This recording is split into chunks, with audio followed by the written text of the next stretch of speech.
This peace agreement, I guess, between the U.S. and Russia, not involving Ukraine, puts Ukraine in a very tough spot. And I think you see that with Zelensky's address to the country. Зараз один з найважчих моментів нашої історії. Зараз тиск на Україну один з найважчих.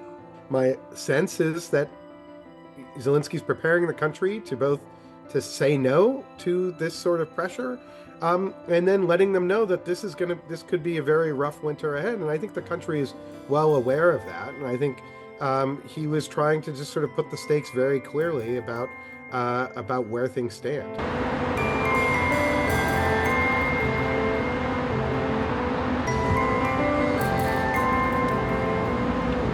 Number one, what's important for Ukraine, it does seem to recognize that Ukraine is a sovereign country and would be able to exist going forward. And that, I think, is important. The second thing is that it would require Ukraine to give up territory that it currently possesses, that Russia has not conquered on the battlefield. That's going to be an incredibly hard pill for Ukraine to swallow.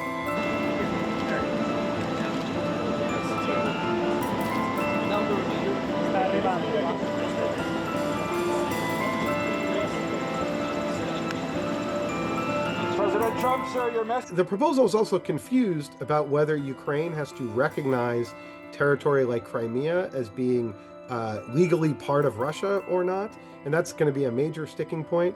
It also prevents Ukraine from ever joining NATO. Это акт недружественный в отношении России, это очевидная вещь, и он не укрепляет российско-американские отношения. It does put restrictions on the size of the Ukrainian military, although these restrictions are pretty weak and might be acceptable to Ukraine, but the principle at stake of having Russia put limits on what you can do with your military is going to be quite challenging.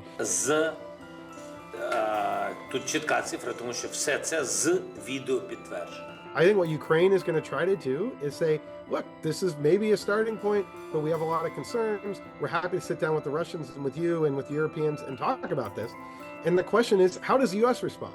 So in some ways, the ball is in Ukraine's court, but what Ukraine is going to do is try to play tennis and hit it over to Moscow, back to us. And then the question is, what does the United States do in response to Ukraine?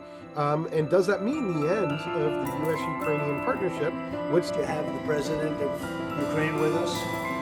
We've had a lot of good discussions, a lot of good talks. And She gave the letter. It's not to you, to your wife. I think the real danger here is that this doesn't just create a rift between Washington and Kyiv, between Ukraine and the United States, but also between Europe and the United States, between NATO and the United States, and that could be really explosive, and that's something to watch out for over the next week. And Russia continues to attack civilians, this time in Kharkiv, killing many.